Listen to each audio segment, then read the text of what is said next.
여러분 안녕하세요. 고에서 달코아림입니다. 제가 지금 40L 그 아크로왕 그거를 운영을 하고 있는데 제가 얼마 전에 우연찮게 집 근처에서 요 그 1500짜리 조금 대형 수조죠. 요거를 우연찮게 조금 싸게 구하게 돼가지고 그래서 지금 요거 세팅하는 거를 조금 먼저 보여드리면서 그 다음에 어떻게 준비를 하셔야 되는지, 중고 어항을 구매를 하셨을 때 어떻게 준비를 해야 되는지 이런 것들 조금 설명드리고자 이 영상을 제작을 해봤거든요. 그래서 저 같은 경우에는 이 수조를 옮길 때 수조 이전 업체를 썼어요. 지금 제가 요 정도 수조는 사실 처음이긴 한데 요 수조 이전을 그 지인들이랑 조금 이렇게 힘 좀 쓰실 수 있는 지인들이랑 좀 같이 해보려고 그랬는데 이게 아무래도 수평 잡거나 이런 게 조금 문제거든요. 이 대형 어항 같은 경우에 특히나 더 신경을 써야 되기 때문에 사실 뭐 수조업체 사장님들이 하시는 얘기가 이 그 수평이 틀어져 가지고 어항이 깨지는 경우는 극히 드물다 이렇게 말씀들을 하시는 분이 간혹 계세요. 그러니까 요 밑에 지금 요게 이런 대형 어항 같은 경우에는 요 밑에 우레탄이나 뭐 이렇게 폼 같은 재질로 뭐가 돼 있긴 하는데 요게 없는 경우에 이 딱딱한 재질이랑 맞물렸을 때 수조가 터진다 뭐 이런 얘기를 조금 하시는 분들도 계시는데 일단은 그래도 수조 세팅 자체가 그 수평이 기본이기 때문에 이게 자신이 없으시다면은 꼭 이전 업체를 써가지고 수조 이전을 하시는 걸 추천을 드리고요. 그 다음에 제일 이 중고 수조를 구매를 하셨을 때 제일 먼저 해야 되는 거는 물 새는 걸 확인을 하셔야 돼요. 그러니까 아무래도 지금 원래 기존에 그 집에서는 어떻게 물이 이게 안 새고 잘 운영이 됐다 이렇게 쳐도 지금 이쪽으로 넘어왔을 때 물이 혹시라도 셀 수가 있기 때문에 그거를 우선적으로 확인을 하셔야 되기 때문에 물을 먼저 채우셔야 되고요. 그렇게 해서 확인 작업이 끝나면은 그 다음에는 저 같은 경우에는 이 다음서부터는 조금 이제 팁 같은 게 나올 수도 있는데 뭐 많이들 아시는 방법이에요. 구연산을 타가지고 먼저 이 물때나 이끼들을 제거를 하시는 걸 추천을 드려요. 지금 뭐 민물이나 해수어항 다 공통된 얘기인데 이 물때 제거 같은 경우에는 되게 힘들거든요. 그러니까 또 제가 새로운 마음으로 이 수조를 지금 구매를 한 건데 새로운 출발을 하고자 구매를 한 건데 그런 물때 같은 게 남아 있으면은 뭐 조금 이럴 바에는 새 수조를 구매를 하는 게 낫지 않았나 이런 생각이 드실 수도 있는데 뭐 중고어항 구매해가지고 깨끗하게 청소를 하시면은 뭐 그거 나름대로 또 이렇게 저렴하게 이런 해수어항을 시작하실 수 있다고 생각을 하시게 되면은 마음이 조금 편해서 그래서 청소를 조금 신경 써서 하시게 되면은 만족도가 높아지지 않을까 이렇게 생각을 합니다. 일단은 그래서 저는 구연산을 지금 물 리터가 600L 정도 되거든요.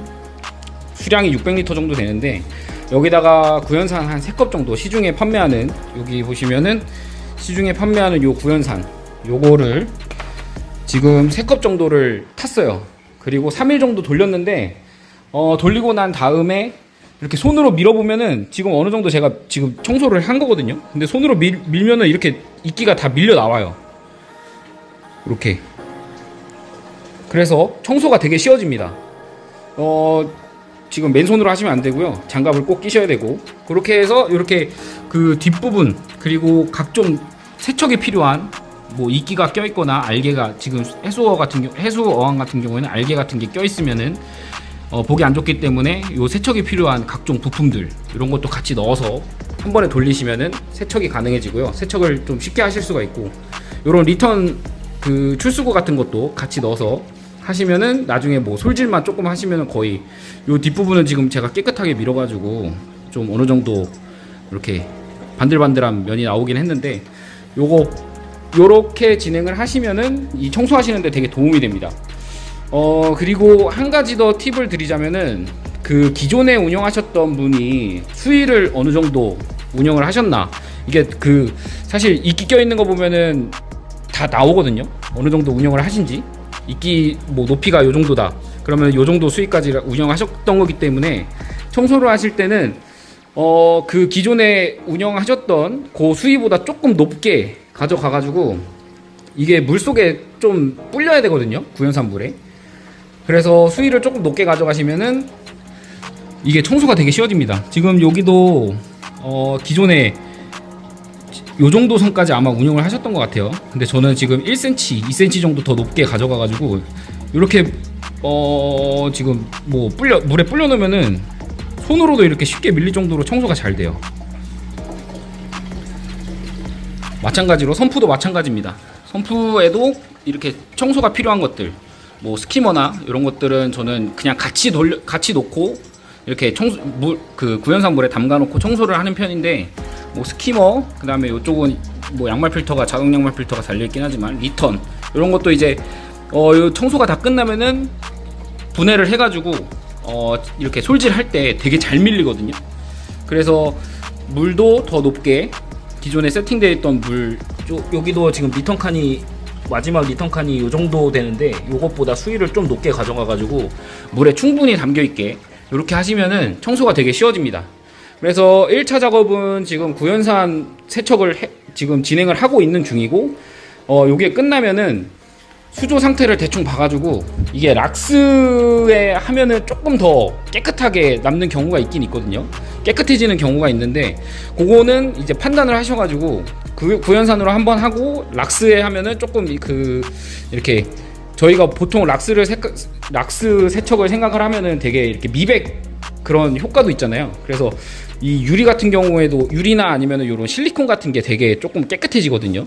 근데 만약에 구연산으로 1차 세척을 하셔가지고 그게 마음에 드신다 이러시면은 뭐 2차 그냥 바로 조금 세척을 열심히 하셔가지고 바로 세팅을 하실 수도 있고요.